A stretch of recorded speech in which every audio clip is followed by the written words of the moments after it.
ayat 5. Sebab seorang anak telah lahir untuk kita, seorang putra telah diberikan untuk kita.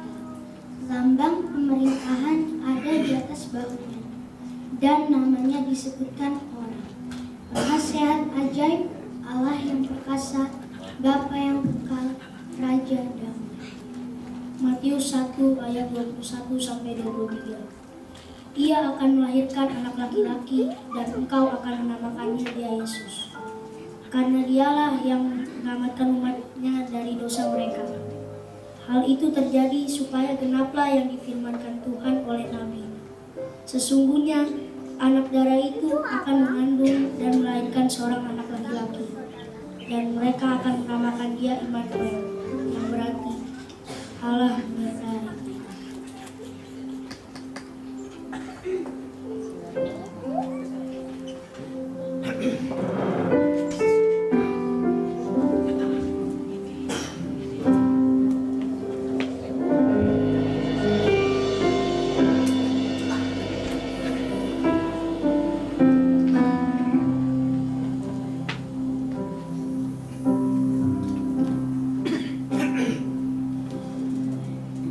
Yim down and know my soul so weary.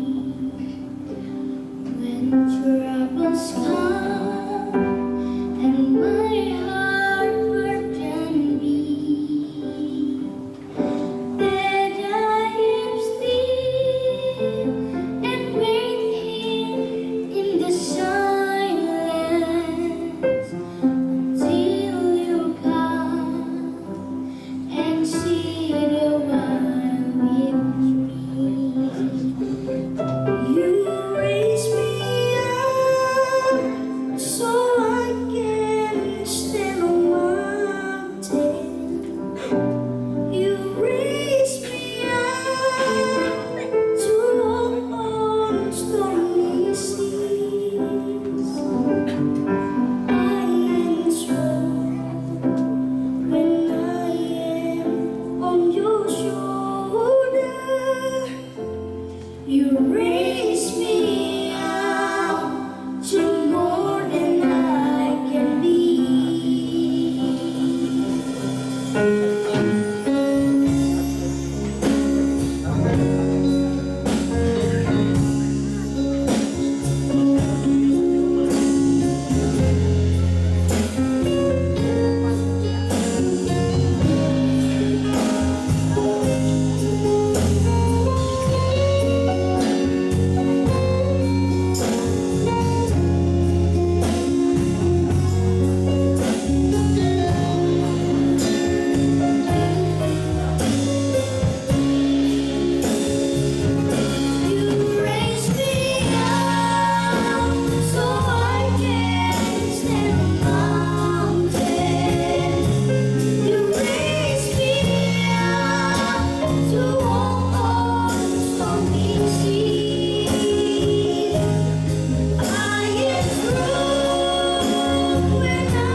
Pujian yang indah, saudaraku. Mari beri kemuliaan untuk Tuhan Yesus. Menunjukkan talenta buat kedua anak ini luar biasa. Mana dia? Oh, gak apa-apa, udah kamu dulu kasih. Tadinya Opa mau kenalin, tapi semua udah kenal kamu, pasti orang Batak, orang Betawi. Haleluya. Saudaraku bersuka cita? Biar nama Tuhan dipermuliakan dari ujung bumi ke ujung bumi lainnya. Amin. Kita angkat itu pujian dari pulau dan benua. Mari kita bangkit berdiri. Haleluya.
Biar Yesus ditinggikan dalam kemuliaannya. Amin.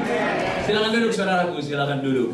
Penuh sukacita pujian penyembahan yang kita naikkan ke hadapan takhta hadiratnya. Dan di sana dia bersemayam. Di atas semayamnya ketika hadiratnya nyata, maka kita memperoleh apa yang kita perlukan. Haleluya.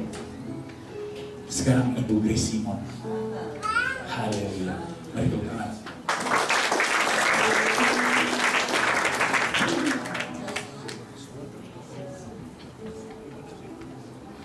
Shalom. Siapa yang berani lawan orang Ambon kalau nyanyi sama main musik? Amin. Tapi saudara, kalau sekedar memuji tanpa sungguh-sungguh ada Yesus di hati hamba. Jika kita memuji dengan benar, saudaraku, kita mengundang hadirat Allah. Amin. Terima kasih. Sungguh luar biasa, saya di Bali bersama dengan Pak Wali Yosef di sana melayani. Terima kasih saya dapat undangan di sini. Pak Butirai, terima kasih Pak George. Dan semua ini kalau bukan karena Tuhan punya kehendak, tidak mungkin saya dan saudara ada di sini. Amin. Saudara, singkat cerita, dulu waktu saya masih menyanyi lagu-lagu pop, saudara, saya rindu untuk juga bisa menyanyi lagu rohani. Dan saudara, saya bilang sama produser saya, bagaimana kalau saya nyanyi lagu rohani? Aduh ibu, itu mah lagu Kristen, satu aja tapi gak usah dibayar, gak apa-apa deh. Dan saudara, itulah cikal bakal lagu-lagu rohani beredar waktu itu. Dan betul-betul saya tidak ada yang dibayar sama sekali. Dan puji Tuhan, lagunya banyak dikenal. Amin. Dia membimbingku ke air yang tenang, Dia menyegarkan jiwaku, Dia menuntunku ke jalan yang benar, oleh karena namanya. Sekalipun aku berjalan dalam lembah kekelaman, sebab aku akan diam dalam rumah Bapa sepanjang masa. Saudara, puji Tuhan, itu lagu tidak dibayar sama sekali, tapi saya bersuka cita karena lagu itu sangat memberkati saya dan banyak orang. Sekarang saya menyanyikan lagu pujian untuk Tuhan. Kita beri juga kemuliaan, tepuk tangan yang meriah untuk Tuhan kita Yesus.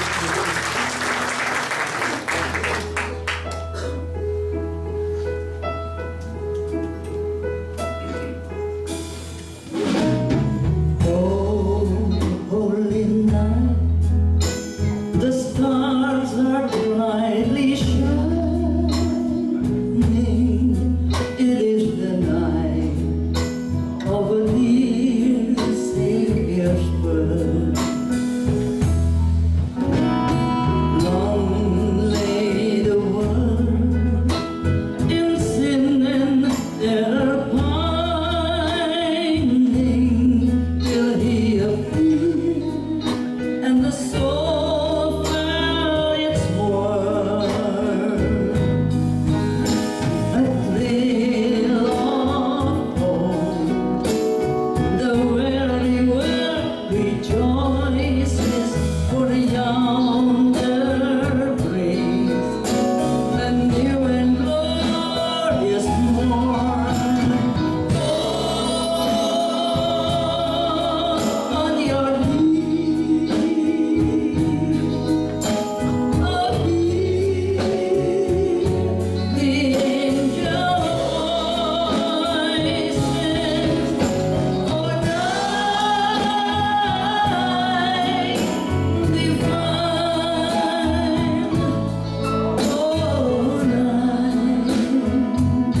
when Christ was born.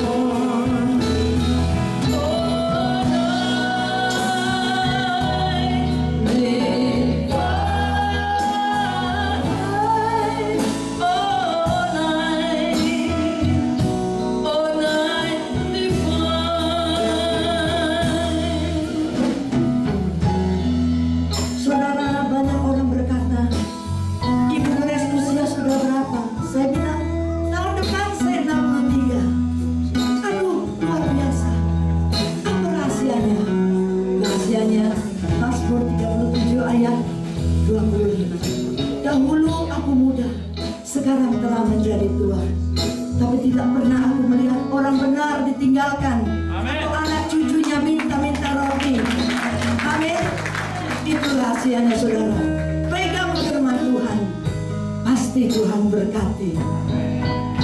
A thrill of hope, the very world rejoices for yonder praise, a new and glorious morn. Oh, on your knees, oh, hear the angel voice. For night divine, oh, night when Christ was born. Sing out. Oh,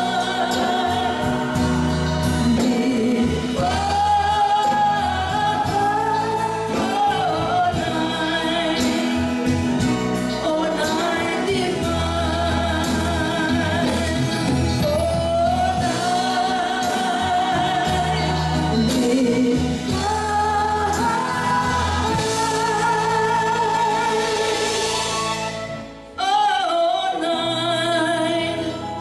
oh, night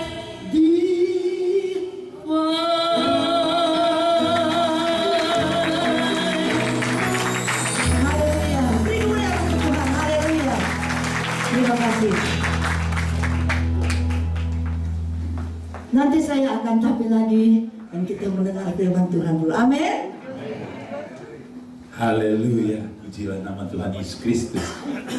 Memang saya tadi mau minta Ibu Grace 125 lagu lagi, tapi nanti kita dengar lagi. Haleluya ya, pujian yang luar biasa. Sebelum kita masuk dalam firman Tuhan, saudaraku, bukan kemarin sebenarnya, beberapa minggu lalu kami ke Bandung. Di Bandung ada sebuah ministry baru dibuka dan kami melayani di sana. All of us, semua kita, tim dan Pak Gembala ke sana melayani. Ternyata ministry itu dipunyai oleh seorang anak Tuhan yang punya kesaksian luar biasa dalam kehidupannya. Dan dia mau bagikan sekarang untuk kita agar jadi berkat. Ibu Pendeta Elisa Yanti, kami persilakan.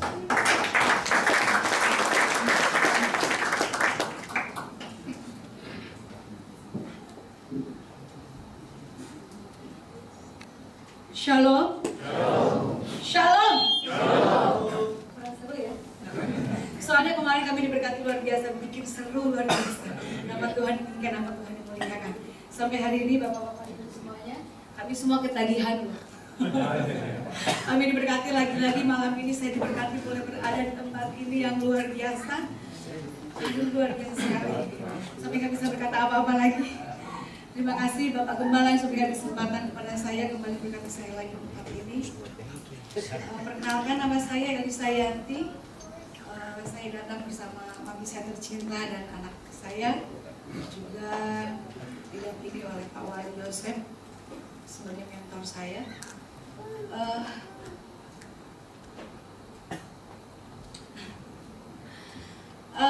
Kami ini orang-orang yang sungguh diberkati Tuhan luar biasa. Kalau kami boleh bernyanyi bersama-sama di tempat ini, memuji memuliakan nama Tuhan. Sementara sampai hari ini di kampung saya, mereka belum tahu kebenaran ini. Tapi puji nama Tuhan, 11 tahun yang lalu, Tuhan menyatakan kebenarannya kepada kami. Kami ini dibesarkan di sebuah pesantren besar di wilayah Garut, tepatnya di Malambong. Garut itu terbagi dua wilayah, Garut Selatan dan Garut Timur. Kalau Garut Selatan itu orang lebih terkenal dunia kebatinannya, tapi kalau Garut Timur itu pesantrennya dan Islamnya cukup ekstrim. Tapi puji nama Tuhan Bapak Ibu semuanya, sebelum saya lanjutkan kesaksian saya, terlebih dahulu saya mengucapkan terima kasih kepada Bapak Ibu yang berdoa untuk jiwa-jiwa di luar sana diselamatkan. Doa Bapak Ibu tidak sia-sia. Kamilah bukti doa Bapak Ibu semuanya. Tanpa doa Bapak Ibu semuanya kami tidak akan pernah mengenal kebenaran itu. Karena sampai hari ini pun belum seorang pun penginjil berani masuk ke kampung kami. 11 tahun yang lalu kami mengalami satu kejadian yang luar biasa. Mungkin bagi orang dunia ini sebuah malapetaka. Saya kena sakit penyakit selama 2 tahun. Jadi karena kami ini orang-orang Garut sudah terbiasa dengan dunia kebatinan, secara medis tidak bisa disembuhkan. Kami dengan mudah menyimpulkan bahwa saya kena santet. Jadi waktu 2004 itu saya disarankan untuk pindah kampung dulu, untuk pindah kota dulu, dan saya mengambil keputusan tinggal di ujung Menteng, Jakarta Timur. Tetapi apa yang terjadi 3 bulan di sana, keadaan saya semakin parah, semakin sakit. Yang saya alami itu perut saya membesar, Bapak Ibu semuanya. Dan secara medis saya terjadi bleeding, HB saya sudah 4,8, tapi tidak ada satu tetes pun darah yang keluar dari tubuh saya. Dan singkat cerita, kami sekeluarga sudah pergi ke alternatif, sudah pergi ke kiai-kiai, sudah pergi ke dokter-dokter, semuanya angkat tangan. Pada malam hari ini saya mau saksikan Bapak Ibu semuanya, kekuatan uang itu tidak menyelamatkan. Kekuatan ilmu kebatinan pun tidak menyelamatkan. Karena saya pernah ngalami ketika uang itu tidak bisa buat apa-apa dengan penyakit saya. Dan ketika itu keluarga saya sudah datang dari Garut karena kondisi saya semakin melemah. Seperti kebiasaan orang muslim ketika dia sedang menghadapi sakaratul maut, keluarga kumpul semua, kami didoakan, dibacain surat Yasin. Nah, ketika keluarga saya sedang membacakan ayat-ayat suci itu, saya sedang mengalami kesakitan yang luar biasa. Menghadapi kematian itu menyakitkan sekali. Saya sudah buktikan. Ketika mengalami sakit itu Bapak Ibu semuanya, saya harus gigit sendok tahan sakit itu bisa patah 4. Sakitnya luar biasa. Kalau Bapak Ibu nggak percaya boleh buktikan. Menghadapi kematian itu luar biasa menyakitkan. Tapi kita di dalam Tuhan, maut dan kegelapan tidak bisa berkuasa di atas kita. Amin. Saat itu saya minta mati Bapak Ibu semuanya karena saya udah nggak tahan. Nah ketika saya sedang minta mati seperti itu, tiba-tiba saya merasa roh saya seperti ada yang tarik. Saya mulai rasa tidak sakit lagi perut saya, tetapi mata saya mulai blank, tidak bisa lihat apa-apa. Saya ketakutan luar biasa. Saya masuk dalam ruang kegelapan yang benar-benar tidak lihat apapun. Saya ketakutan setengah mati. Saya teriak-teriak minta tolong, panggil keluarga semuanya, tidak ada yang datang. Saya tidak mengerti. Sakit hilang, tapi saya mengalami ketakutan kegelapan yang luar biasa. Di tengah kegelapan itu, dari jarak yang sangat jauh sekali, ada sebercak sinar kecil sekali seperti nyala lilin, jauh sekali. Tetapi nyala lilin itu, cahaya kecil itu bisa membuat saya mulai bisa melihat sekeliling saya walaupun remang-remang. Dan ketika saya melihat sekeliling saya tambah takut Bapak Ibu semuanya. Kenapa? Karena saya tidak ada dalam ruangan ketika saya tidur. Saya tidak melihat keluarga saya lagi. Saya tidak lihat bangunan. Saya tidak lihat pohon, tidak lihat apapun. Yang saya lihat itu kabut tebal warna hitam. Di tengah ketakutan itulah saya mulai melihat di samping saya itu ada seorang laki-laki dengan jubah putih. Dan dia menghampiri saya, dia bertanya begini kepada saya, "Mau kemana kamu?" Saya jawab, "Saya nggak tahu mau kemana, karena saya nggak tahu ada di mana." Nah dia tanya lagi begini, "Tujuan hidup kamu mau kemana?" Nah ditanya tujuan hidup pun saya nggak bisa jawab Bapak Ibu semuanya. Coba kalau boleh saya tahu di tempat ini tujuan hidupnya mau kemana? Halo? Surga? Oh saya pikir mau kaya raya sebenarnya. Ternyata tujuan akhir kita mau ke surga ya. Oh, dan puji nama Tuhan Bapak Ibu semuanya, kami pun sama. Orang muslim juga kalau ditanya demikian, mau ke surga. Jadi surga itu bukan hanya tujuan orang Kristen ya. Nah kami juga sama tujuannya ingin masuk surga. Nah tapi ketika dia tanya seperti saya nggak bisa jawab, dia lantas bertanya lagi kepada saya, "Kamu nggak tahu tujuan hidup kamu apa?" "Enggak." "Lantas selama ini kamu sembahyang, kamu sholat, kamu lakukan semua ketaatan kamu untuk apa?" Nah kalau ditanya seperti ini kami punya jawaban. Karena kami punya doa yang selalu menjadi kewajiban kami. Robbana atina fid dunya hasanah wa fil akhirati wa qina adzabannar. Kami minta keselamatan di dunia dan akhirat. Ketika kami di dunia selamat, mati masuk surga. Nah setelah itu dia bertanya demikian sama saya, dengan semua yang sudah kamu lakukan dalam hidup kamu, yakin nggak bisa masuk surga? Ini pun kami punya jawaban cepat, karena kami orang muslim diajarkan bahwa kami hanya berusaha semaksimal mungkin mengumpulkan poin pahala. Karena bagi kami orang muslim itu diajarkan untuk masuk ke surga itu, manusia dari Adam sampai manusia terakhir itu mati dulu semuanya. Lantas ada masa kebangkitan dan kami akan dikumpulkan di padang mahsyar. Disitulah kami akan berhadapan dengan nama masa penghakiman. Dan disitulah akan berdiri seorang hakim yang adil, namanya Isa putra Maryam. Berikan tepuk tangan buat Tuhan kita. Kenapa Isa putra Maryam menjadi hakim kami? Itu pertanyaan dulu ketika saya di pesantren. Jawabannya jelas sekali ada tertera dalam Al-Quran. Karena dikatakan dalam Al-Quran, semua manusia yang lahir ke muka bumi tersentuh dosa, kecuali Isa putra Maryam, karena dia dilahirkan oleh firman Allah, kalimatullah, dan dikuatkan oleh Roh Kudus. Jadi di dalam Al-Quran mengakui Isa putra Maryam satu-satunya manusia ilahi. Nah, Bapak Ibu semuanya, bagi kita orang yang percaya, dia tidak berdiri sebagai hakim, tapi dia berdiri sebagai pembela kita. Amin. Berikan tepuk tangan buat Tuhan kita. Nah, waktu dia tanya seperti saya jawab, walau alam, karena kami nggak tahu, hanya Allah yang tahu kami masuk surga atau tidak. Nah, dia tanya lagi, kenapa kamu nggak yakin? Saya punya jawaban yang simpel sekali. Saya bilang, orang nabi besar kami aja minta didoain keselamatannya. Apalagi saya, kenapa orang muslim itu wajib baca sholawat Bapak Ibu minimal 17 kali. Ya, satu hari dalam sholat sembahyang 5 waktu itu ada 17 sholawat yang harus kami baca. Allahumma sholli ala Sayyidina Muhammad wa ala ali Sayyidina Muhammad. Ya Allah, berikanlah keselamatan kepada junjungan kami Nabi Muhammad. Nah, apalagi kami ya, betul nggak? Nah, setelah itu dia mengambil satu benda di dalam jubahnya itu, dia keluarkan benda tebal dengan buku tebal. Itu sampulnya warna kulit hitam dan tulisannya emas, tulisannya Alkitab.